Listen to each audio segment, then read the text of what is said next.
Good afternoon. I'd like to call the meeting back to order. This is a continuation of yesterday evening's council meeting, and so we will start off with the Pledge of Allegiance, and then we'll go right to item 15B and pick up where we left off. So please stand and join me in the Pledge of Allegiance. I pledge allegiance to the flag of the United States of America and to the republic for which it stands, one nation, under God, indivisible, with liberty and justice for all.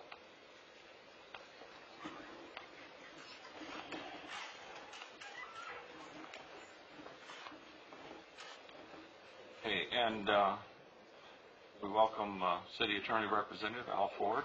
Al, I have a question for you right out of the box. We concluded last night with a presentation by the city manager and the finance director of the proposed budget. And at the beginning of the meeting, because we had some altered procedures for public comment, we took public comment at the front of the meeting. But now that we have opened up the council chambers for live audience, I understand that we have some comments that want to be made by a member of the public that's here, and we also have some electronic comments as well. So would it be appropriate to take those at this time? It would, yes, sir. Okay. No obligation to, but you absolutely have the ability to. Okay. With that, we will begin with the electronic comments. Okay, so there are two electronic comments submitted. First is from Melanie Watts. States, I've read that the city manager wants to not hire more police, not give other city workers a raise, and not provide a fire truck for Fire Station 5, but yet provide a raise for himself. That is absolutely unacceptable. This town has far too much crime to not provide more police. We live surrounded by dry brush in the summer and need all the help we can get for fire maintenance. And using Measure U funds to put in the general fund so he and other higher-ups can have more to line their pockets with is absolutely disgusting. We will vote them out if they don't take care of us citizens. End of comment. Next comment is from Dulce Cristobal. I would like to comment that we should be funding more towards our police. We need Hemet to be a safe place for us to live, shop, and worship. There should be no increase in pay to upper management for the city of Hemet. We are going to enter an economic recession with this COVID issue. Many people will be hurting, therefore we will see a rise in crime. Police need to be funded and fully staffed. What will the city upper management be doing with those funds to protect our citizens? It would be a way better utilized for actual resources. The budget should be revised to help local resources rather than giving more money to the already rich. Measure U funds should be used appropriately for their purpose to the well-being of our citizens. The city has done little to nothing to reach out to the community to see how the residents and business owners are doing during these times. The outreach needed to hear the voice of the community. It is sad to see how many businesses boarded up and fearing to lose their life savings / investments. Protection is what we need. Please use our tax dollars wisely. End of comment. Two? Correct. And we have a speaker slip from someone in the audience today. Yes, we have one request to speak from Pat Gregory. Okay.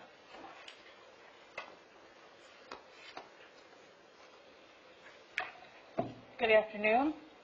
The Oversight Committee recommended that the city utilize $680,000 of Measure U monies to help fund public safety. This is a reasonable and transparent recommendation that the city manager has ignored. Instead, the city manager is proposing $2.4 million be transferred from the Measure U fund into the general fund. And there is not one comment in his 300-page budget that talks about this multi-million-dollar transfer. I wonder if the council members are even aware of this transfer. If you vote on this budget without an explanation of the $2.4 million, you will be breaking your promise that Measure U will only go to public safety because there is no indication that this addition to the general fund will be used for public safety.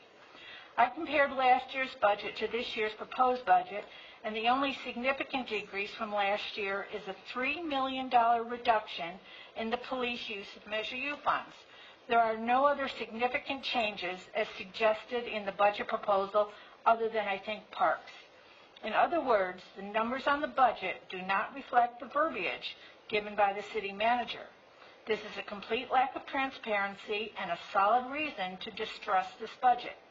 More so, with no significant decreases from last year, except for the police, the city manager proposes increases for himself and his staff, while low-level employees haven't had a raise in 13 years. This budget is misleading, violates the council's promise that Measure U will only be used for public safety. This budget gives raises to higher-level employees while ignoring the need of the rank and file. This budget should not pass. Thank you. Thank you for your comments. We have no other speaker slips? Correct. There are no other speaker slips, and no one is on the teleconference line. Okay, so where we left off, the city manager had concluded his proposed budget presentation. Oh, yeah. My mistake. We'll go backward. We have a roll call, please, for the record. Councilmember Meyer? Councilmember Bristol? Here. Councilmember Wright? Mayor Pro Tem Krupa? Mayor Brown? Yes, here.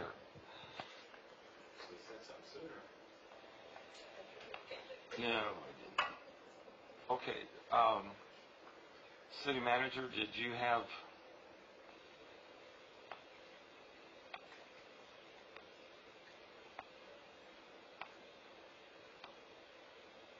Mr. City Manager, since you made your presentation yesterday, did you have any summation or any comments that you want to make before we bring it to council for questions and discussion? Mayor, at this time, I know that there were a couple comments last night about not spending any time to go over the budget. I'm more than happy to do the presentation again if the council desires that. So whatever the council's pleasure is, I'm more than happy to go over that. The presentation that's been queued up on the screen. Any members of council want to have the city manager revisit the presentation? No, but I mean, as long as, I mean, he has it queued up, so if we have notes to go back to, then he can have it. It's ready. Good idea. Yeah. Okay, so let's bring the discussion to council, and who would like to start?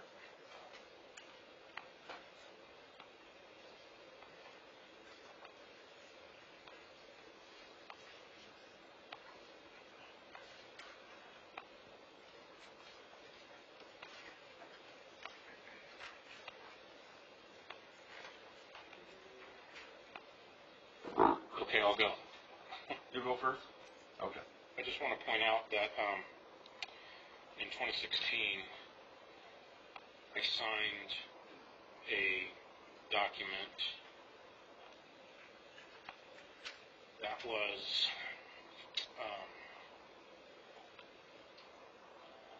Resolution 4731, and in that it says that the City Council hereby reaffirms Resolution 4703, which was signed by the council right before the election.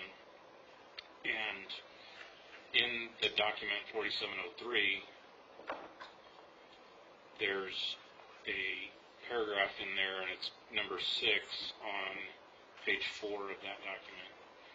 And halfway through that paragraph, well, in the beginning of the paragraph, it talks about that the city will attain a funded staffing ratio of 1.2 full-time equivalent sworn police officers per 1,000 population of the city residents. And then it says by July 1st, 2019, that's when that should be in place. And then it's a quote mandatory staffing ratio. And then it says the next sentence is after July 1st, 2019, and until the termination of the Measure U tax, the city budget the city will budget for mandatory staffing ratio, and each expenditure plan and the city of Hemet budget shall provide adequate funding to maintain the mandatory staffing ratio. So this budget obviously doesn't, this budget proposal does not account for that staffing ratio. And I understand there's budget cuts, but I'd also like to point out that this was done prior to the passage of Measure U with an estimated revenue of $10 million per year. Now, in the budget document, at the very beginning of it, it talks about what the estimated post-COVID numbers, and it has an estimate for Measure U revenue of $10.3 million, which is $305,000 more than what this had set up. So, with that, if we're not going to maintain this resolution, then we should just get rid of it, because we're not even going to follow it. So what's the point of having it? So I'm going to start with that. I'm sure I'll have more, but this budget proposal doesn't even meet the resolution that we all signed in 2016, in December of 2016. So I just want to point that out for now. Also, I haven't seen yet anything or hasn't been, when you did your summary, there was no summary of what the budget numbers are going to look like for the city attorney. So, Al, I'm sorry you're here. I think that was by design. But there was nothing in the conversation about what the city attorney's budget's looking like. I know that we've had some conversation about looking at an in-house city attorney that we can drastically reduce. We've now part of the JPIA, so there's some cost savings potential there. So that's kind of where I'm at right now. Okay.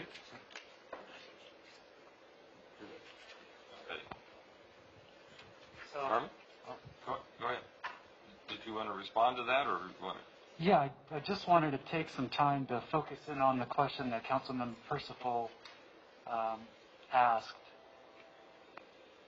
And I think the council member brings up a very good point, and it has to do with policy evaluation. What are the outcomes that we've achieved, and what are the things that we still have left to accomplish? And so I think your point is very well noted, and I think it's extremely important that the council, I think collectively, have a conversation about whether Resolution 4731, as reaffirmed from Resolution 4703, is continuing to work for the city of Hemet.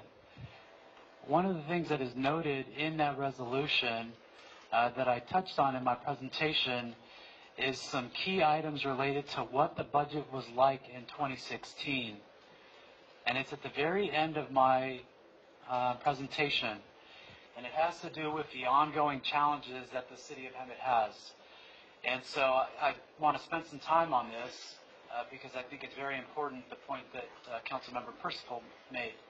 So Hemet is a high-risk city due to its financial and organizational risks. Specifically, Hemet's budget deficit has persisted for many years, and our projection indicates that it will continue through at least fiscal year 1920, raising concerns about the city's ability to fund its services.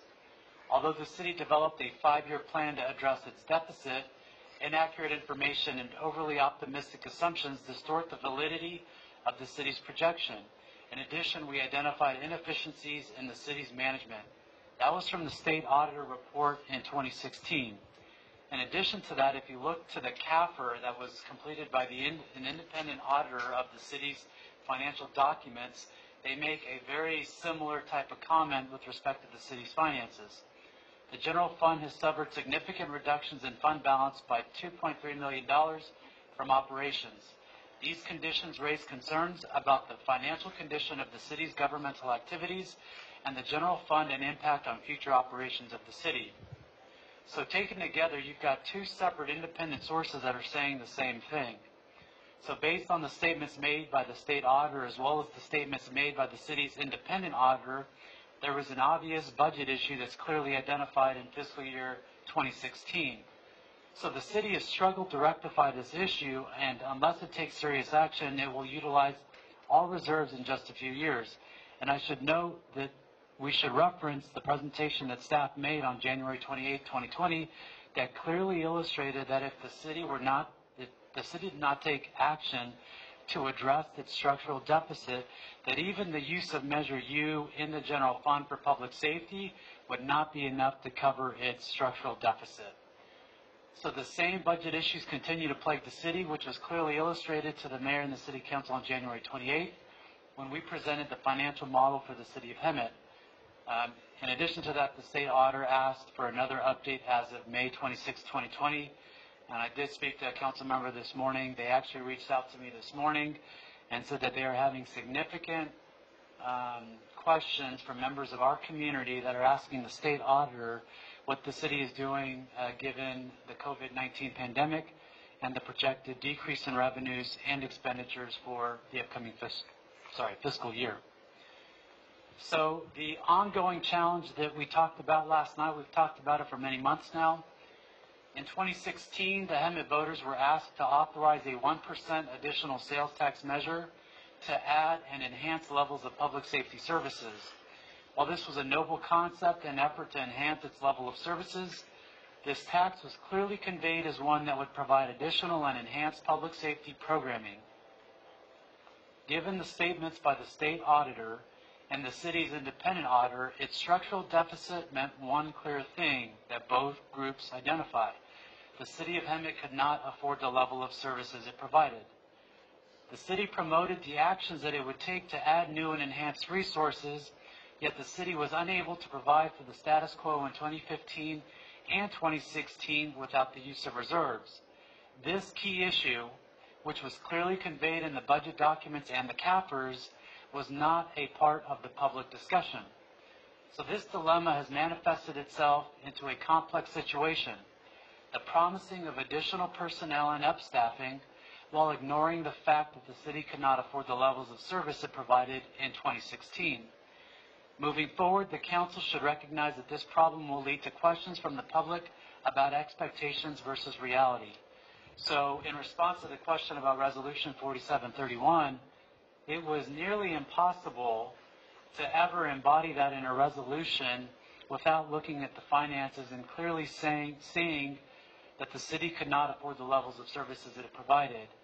In 2016, the City Council adopted its budget with over a $5 million deficit, and in the budget letter from the City Manager to the City Council and the community, he clearly articulated that the use of $5 million of one-time general fund reserves would be used to cover that deficit.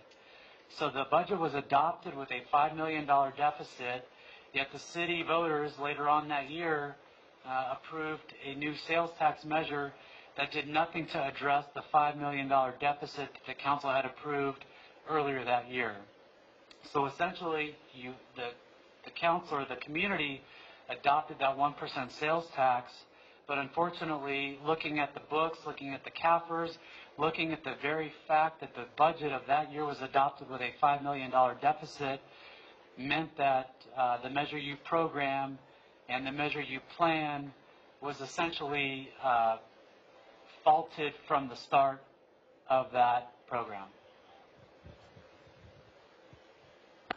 Well, thank you for that review. And while we're on the topic, I just would like to point out just another inherent flaw, if you will, that I think is contained within Resolution 4703, and that's item number 6 of the resolution, which is found on page 4, when they talk about a staffing ratio of 1.2 full-time sworn officers per 1,000.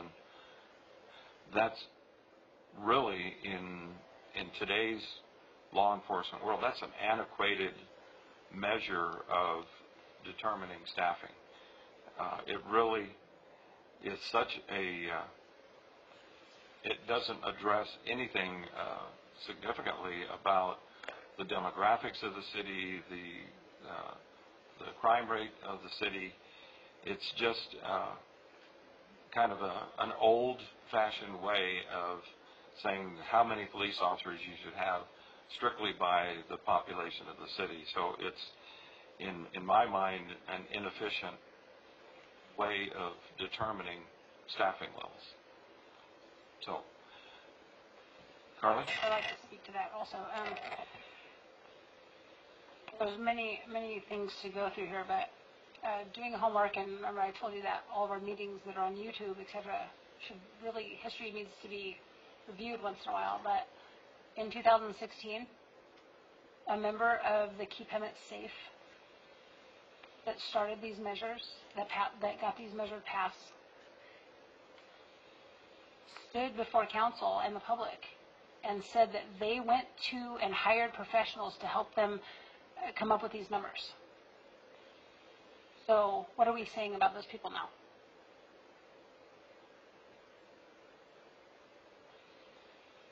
So that's the first question. When the state auditor says that we can't keep up with our services, the service levels that we provide, could they be referring to, if you look on your 146 of the budget, let's see what page, what numbers do you guys have?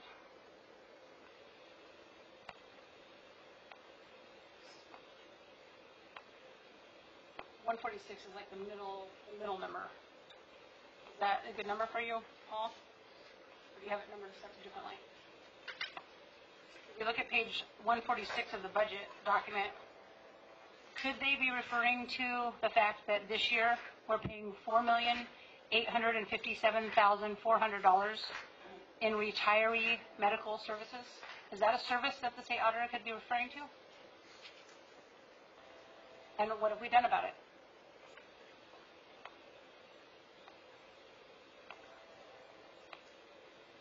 So when we hire our city managers,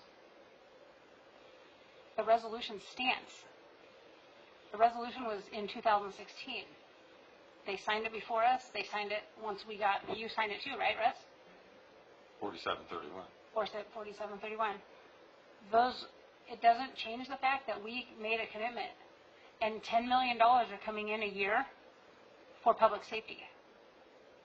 And for us to think that we can deviate from that, you passed a tax on it. You made a promise and based on professional opinions. So what are we doing? If we look in the resolution, it says that it will pay for an audit. Maybe we need an auditor to come in here, like an efficiency auditor. I would like to think that our staff would be able to come up with creative ideas to use $10 million a year. But do we need someone to come in and say, hey, are we doing this according to the plan? Maybe we need to resurrect the plan that the 1% was based on. I wasn't privy to that information, but I'm sure somebody has it. I'm sure they paid a pretty penny for it. But for us to just think that, well, I mean, we actually haven't done it, but for Measure U to be prioritized differently than we promised, it's almost offensive because we've hired staff to fulfill the promises in the resolutions. And this is another instance of a resolution that we're going to ignore or trump or change or... It's been here for 4 years. So we have the $11 million in the bank. Some are earmarked for certain things.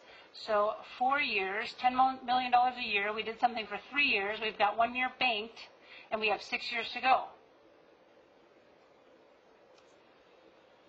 Are we going to use it like we planned or not? I mean, people's votes have to mean something to the people of Hemet. And it's probably, I mean, it's a discussion that we need to have. It's not, that's just my opinion of it, but everybody needs to talk about it. We all need to talk about it. Got it? Let's go.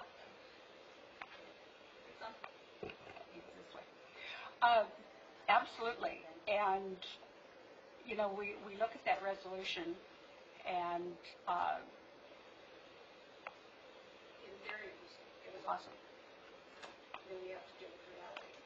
The inability to hire law enforcement, the overall economy. But one of the overlying areas of that resolution was that it would go for public safety.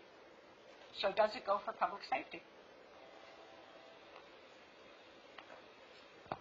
Absolutely, 1,000%. There is a component of the Rocks team that I think was carryover from the initial plan itself, but all of that Measure U funding is only for public safety, only for police officers, only for firefighters. There isn't community development that's tapping into that fund. There's not any other group that's tied into that fund at all. It's strictly for public safety.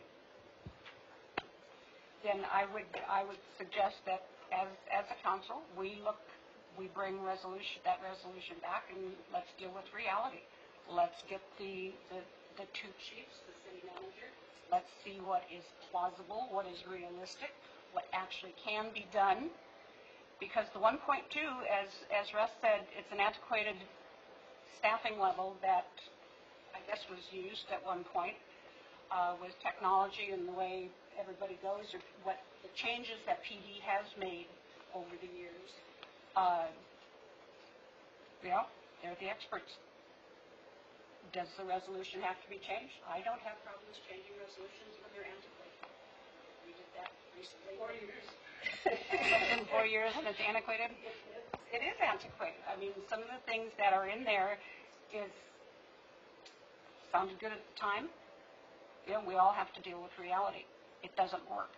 If it doesn't work, then let's change it. There's over $10 million in the bank. What is working? Banking the money? Have to, So the city isn't banking any money this year. It's actually pulling it into its reserves to make Measure U expenditures continue on. So the city isn't banking anything as it stands. The balance will be zero as of when? No, in terms of the revenues are projected at about $10.3 million. Expenditures are at $10.9 million. So we'll have about $6 million at the end of the year, just like we have about right now.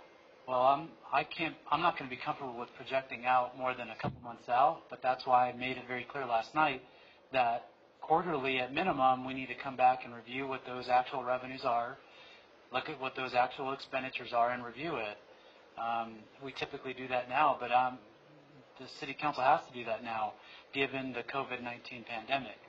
I wanted to spend some time on what Councilmember Krupa said, because I think it's really important to note that we've got new leadership in the police department. When I interviewed the police chief candidates, I made it very clear that I did not want someone that was essentially previous chiefs. I didn't want that.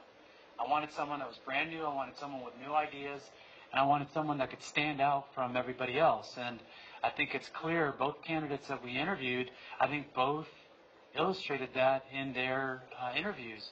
But I have to say that, in this morning's E-team discussion, the things that Chief Poos talks about what we need to do with our police department are very much in line with changing what the police department is all about. So you've got new leadership in there. I think it's absolutely critically important that we do have that conversation with new leadership there that's got new ideas, new concepts, and he's got a management team that I think is supporting that concept too. And so I think the council's absolutely right. You've got a new management team in the police department that's absolutely putting the focus on doing the things that I think are concern to the council in terms of reducing exposure when it comes to litigation, staying connected with the community, and adopting ideals of community policing. Those are the types of things that when you talk to Chief Poos and when Chief Poos shares with the management team what he's looking at doing moving forward, those are exactly the types of things that we're looking at doing. And I think there's absolutely necessary communication and discussions that need to happen as it relates to what 4731 was about back then, but also what this department needs to be moving forward. And I think we have the right people in place to facilitate those conversations. So let me ask you this. Why didn't we have a discussion prior to this budget document coming out about modifying the resolution before we have talks about changing the way that the numbers are looked at and reducing the funded positions that are unfilled? We should have had that conversation before we looked at this document. It was clearly about saving our police officers and our firefighters. That's what it comes down to. So Any deviation from that would have resulted in new programming that would have just meant additional burdens on the fund balance. When I met with all members of the police department and the fire department, I made it very clear that that was my intention.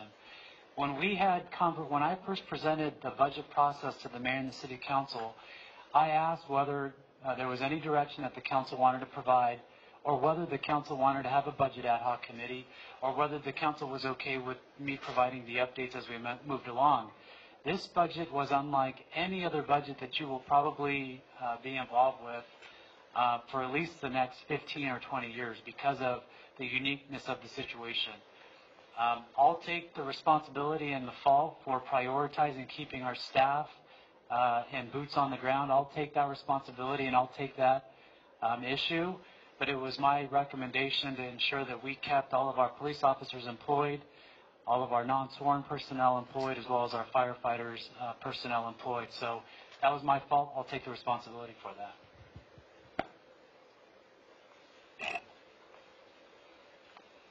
Linda, did you have anything further? Not on this particular issue. I do on legal services. Did you have? No.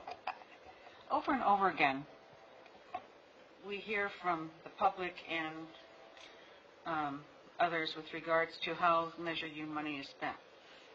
And I think a lot of it's got to do with the fact that there's public safety out of general fund and there's public safety out of public safety.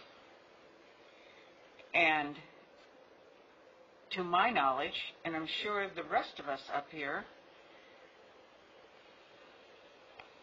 we've always been assured and been able to see for ourselves that any money coming out of Measure U was for public safety.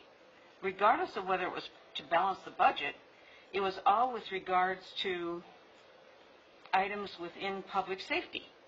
The money has never been used on either side for anything other than public safety.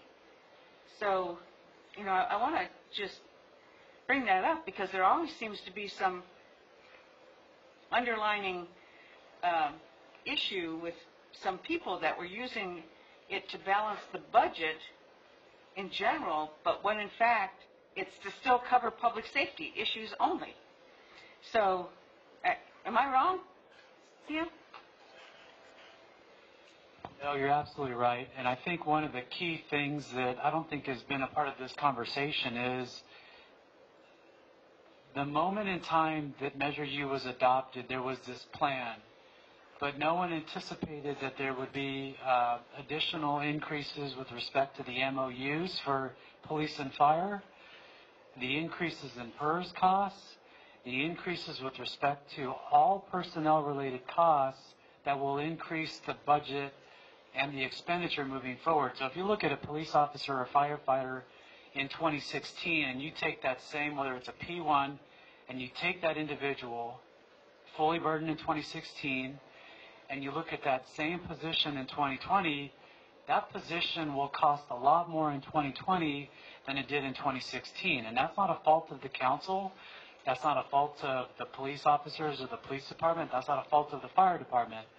But what it is we have a need to do a couple things.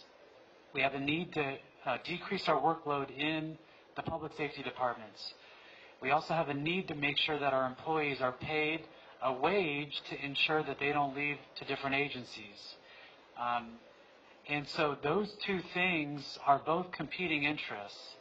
And so when we talk about making sure that we retain our employees, whether it's the fire department or whether it's the police department or even City Hall and our folks that we have in public works, community development, fill in the blank. The fact of the matter is that without some sort of stability to ensure that those individuals will be compensated a fair and equitable value associated with that work, we've got to be competitive. And those items were not included in the discussion of Measure U back in 2016. So those are all costs that have been added since then, but I think it's been done to make sure that we retain the highest level of police officers and fire department personnel in our community. And there's a cost associated to that. That cost wasn't factored in back in 2016. So there's a number of things that have been added there that have increased the cost of public safety that ultimately, again, were never discussed or thought of in 2016. I think it's also important to point out that in addition to the fact that we're ensuring that Measure U generated funds are going for public safety, I think we all know that they are going to public safety.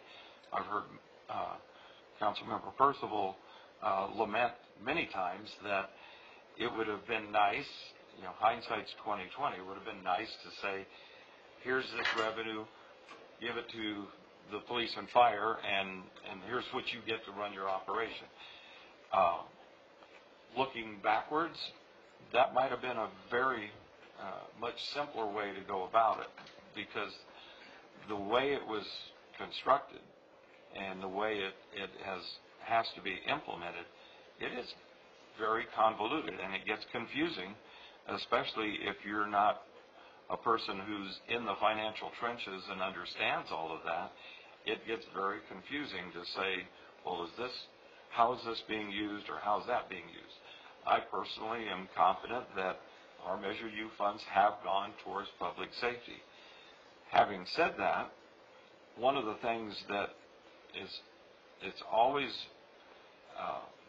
a unique situation when you look back on something. I think that the architects of Measure U and the supporters of Measure U and the staff that created the 5-year plan were all very well intended, and they were designed to try to achieve what the community said it wanted, was enhancements of public safety. Even when I campaigned, I was campaigning as an advocate for enhancing our public safety departments and getting us back to closer to what we were 15 years ago when I moved here. And so we've all been champions of that objective.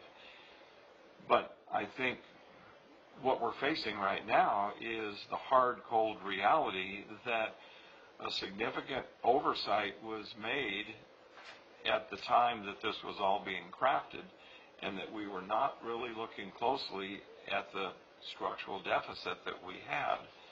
And that's what we're grappling with now. We have a city staff that's bringing to us an opportunity to seriously address presenting a balanced budget without going into reserve, without using one-time funds for ongoing operations. So, like it or not, I think none of us may necessarily like where we are right now, and we might have different views on how we got here. But I think right before us at this moment is to look at the first and foremost. I'd love to have the city out from under the thumb of the state auditor, so that we wouldn't have that vulture sitting on our back all the time, looking down our necks to see how we're doing. We need to be free of that burden and be looking forward to truly living within our means. We've heard that from public comment over and over again, that the city needs to learn to live within its means. Now we've been thrown another major curve with the pandemic, and that was not on anybody's radar screen to have to deal with that. So I agree with the city manager's assessment that this is a very unique situation, unlike any other budget situation that hopefully this council or any future council is going to have to wrestle with. So, do you have more comments on that? I have a few more Measure U topics, I guess. I think that instead of eliminating our positions, because of the fluidness of the situation with COVID, that unfunding them is a little more appropriate. Because as things, if the economy picks up, then the chiefs, the city manager have the option to fund back things that are unfunded. You know what I'm saying? Leaving the structure that we have already set up. I mean, they've set up the structure, and we've approved it. And I think that for in police and fire, that both, they just need to be unfunded versus eliminated. That would also stick with our resolution, because then we're not, we're not eliminating the positions. That's a good point. That was on my talking points also, in that and really it's an assurance that even though these positions are unfunded in police and fire at this point, to get them out of the budget, because municipal government, you have to provide actual dollars for a position if that position is going to have to be hired during the year. This is why we unfunded these positions.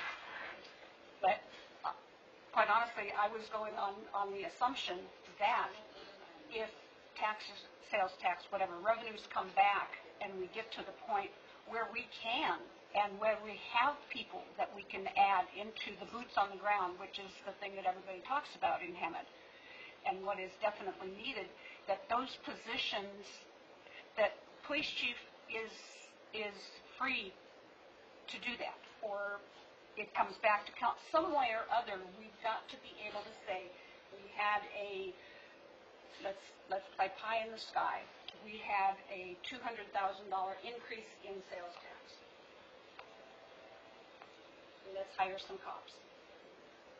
We've got to have, you have to have the flexibility to do that. Council needs the assurance that it can be done without, the machinations that we go through all the time in government to get something done. So is that, how do you do that? And I understand the funded, unfunded state requirement for balanced budgets, and it would just really be nice to be in private enterprise because you have more flexibility. So I heard a couple things. I heard Councilmember Percival state that he wanted to be involved in developing a plan versus what was embodied in Resolution 4731. But then I also heard unfunding positions, which essentially continues on and perpetuates the existing plan that's there. So I think if the council were to come to a consensus on whether it makes sense to have a comprehensive discussion on planning moving forward, and then having the positions placed in there, so that collectively the council has provided input on what they, based on input from the chiefs, envision that plan to be moving forward. I think that might be more appropriate, so they're just not perpetuating the existing plan, which probably, based on what Councilmember Percival said, isn't exactly what the council desired, or maybe what the council doesn't desire. I think that we're all saying that we want more police officers when we can afford it. And so whatever you want to call it, I think that we need to leave these unfunded in here. If we end up ever coming up with another plan, because we talk about a lot of things that don't ever happen, and then we can come back and change this document. But as for now, we have a plan in place. And then if they're unfunded, you have the flexibility to, instead of coming back to council with, oh, I'm going to add a police officer, you would say, hey, guys, you have another spot. Then it would be left to you to be able to have that flexibility. But yet it would not violate the resolution, because we don't have the money right now, but we're not saying we don't want police. It's still keeping our promise to the people that when we have the money, we will do what we said we will do. I don't know, I think it's a little bit. Let me just ask for some input from our city attorney representative. Are we talking about semantics, or is there a technical difference between what we're saying, where we're currently the budget proposal has vacant positions that are being eliminated? Is that a semantics, or is there a difference between what Councilmember Meyer is advocating, using the term they're not funded, but we're keeping them on the books? I guess I need some interpretation of that. Are they synonymous, or is it really something different? Everybody's got everybody's right. In the instance of what Councilmember Myers said, if you just unfund them, there is no funding that's being allocated there, so there would, it's impossible for us to hire that because we would say there's no funding associated with that. Right. So, both scenarios work. If we deleted them, we would just have to bring them back.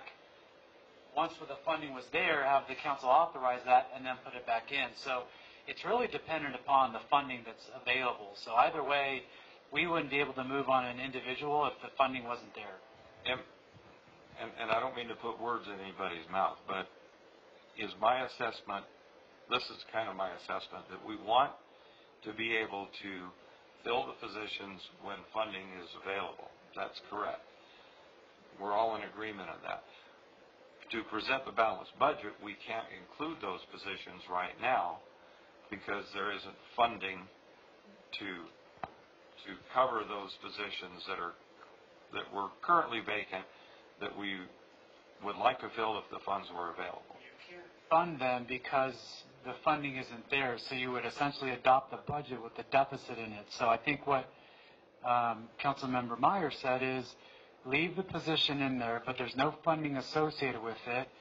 If the funding becomes available, what we would do is bring back an appropriation, amend the budget, and say we would like the budget to reflect these new positions that are now funded, and we would then be able to move forward on the recruitment of that position.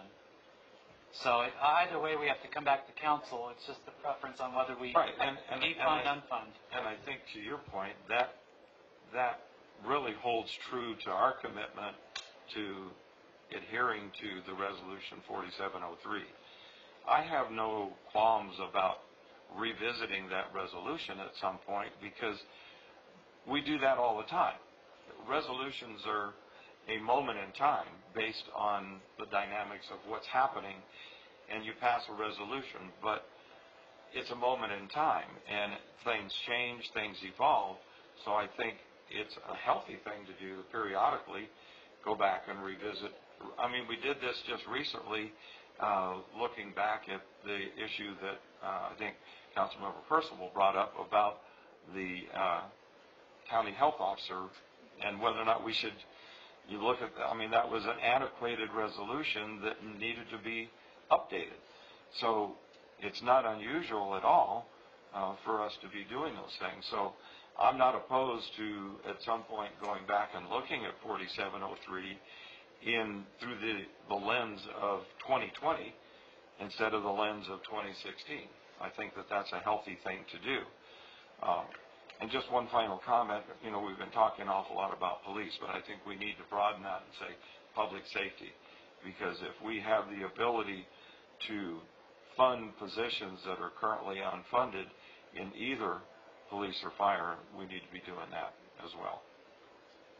And Mr. Mayor, just so I can be clear, Feel free to take your mask off if you want when you're talking. one of the things that I did want to point out, and I think everybody's touched on it, but for the audience that's listening, is that Measure U is broader, obviously, than the resolution which the City Council later passed. So Measure U actually is a general tax that would fund almost any lawful purpose, but it's the resolution itself that narrowed it down so that you could focus on police and fire. So if you wanted to modify it later on, you'd have to come back and amend the resolution, which would give you the ability to, again, if that's something you decide to do, that's what it would require. But those are two distinct issues, I think, and I just wanted to make that clear. Yeah, thank you for that clarification, and by no means did I mean to imply that I have any desire to deviate from the overall objective of enhancing public safety. That's, I think, everyone's overall overarching intent.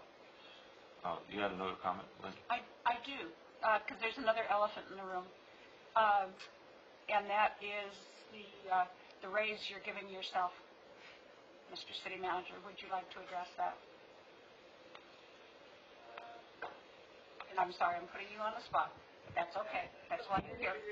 I don't particularly like to, talk about that. I figured that I just updated the council and we'd leave it at that. But essentially, my contract has a provision that states that I'm to maintain at all times a 10% salary above the next highest paid employee.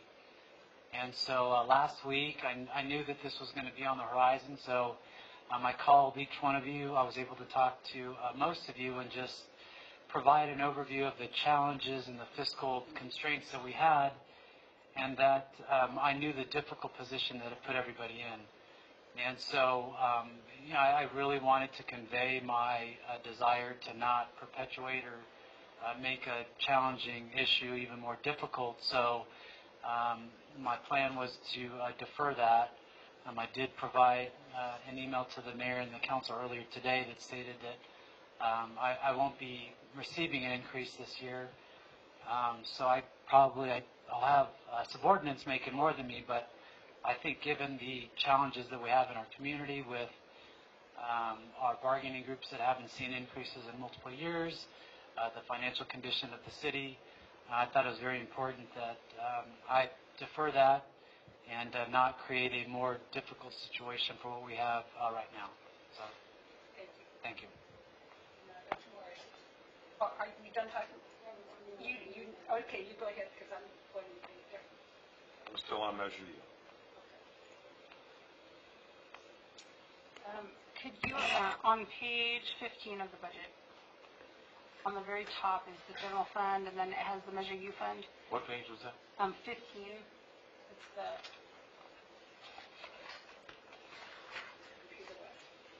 Well, in the middle. Yeah. Okay. 43 of 391.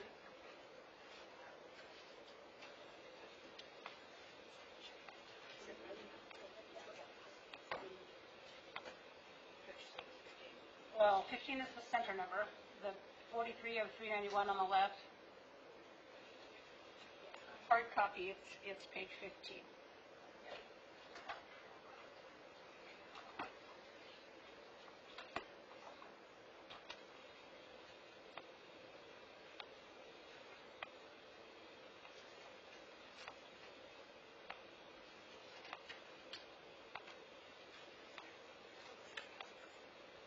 Got it. Okay, on the top there's the Measure U and then the general fund. So we have additions, transfers, and deductions transfers. So there's money going out of Measure U, $2,413,000. And then there's money coming into the general fund that's $2 million. The amounts don't match, but would you explain that to us? Yeah, Lorena, can you comment on that, please?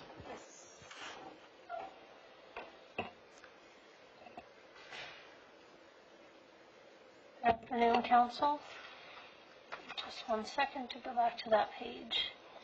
So the amount transferring into general fund, the one that says general fund excluding Measure U, $2,638,066, is the combination of the transfer from Measure U for $2,413,066 plus $225,000 that is a transfer from the water fund, and this is something we do every year to pay for the water for city parks. So the total, and that's specified on page 33, any interfund transfers that are being proposed.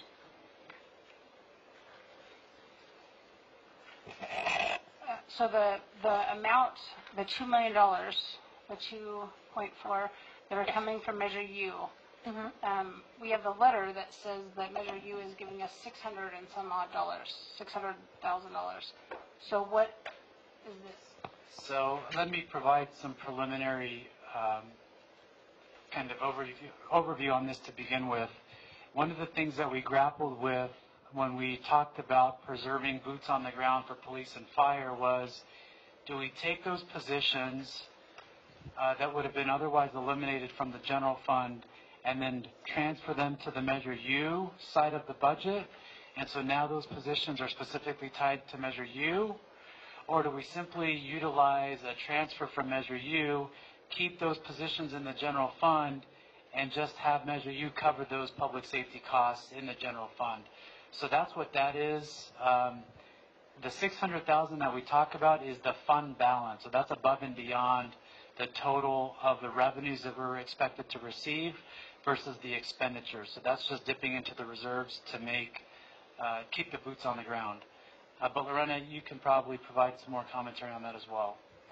And that information is on page 46 of the budget document.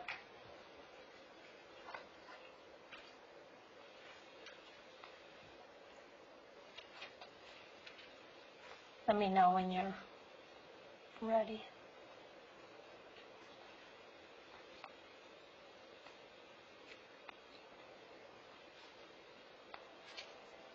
Okay, I'm there, but Okay, so we're projected to receive $10,305,000 in Measure U revenues. Now I'm going to skip the next line that says use of fund balance because I'm going to come back to it. We're projected to receive $10,305,000. Between the positions and maintenance and operations and internal services that are normally under Measure U and the lines that are called newly funded expenditures, which are those transfers to the general fund, we're projected to spend $10,989,000. That's a deficit spending. So we're saying we would need to take $684,000 from fund balance to close that gap. So that's the difference. That's what the 684 is what we would need to take from fund balance to close the structural deficit in the Measure U. The $2.4 million is what we're saying are newly funded expenditures to fund officers and fire personnel that would have otherwise been laid off. And both chiefs are here, and if they want to elaborate more on what that dollar amount is and what's funded from that and what the breakdown of personnel versus M&O, I'm sure they can answer any questions if you have any. I just wanted to have a clarity I know that people in the public were asking, so. We talked about that. Lorena and I spent a considerable amount of time saying, okay, that's going to raise some questions because what's the right way to do it? And that was the solution that we came up with. And we still have the solution of just putting all the public safety money in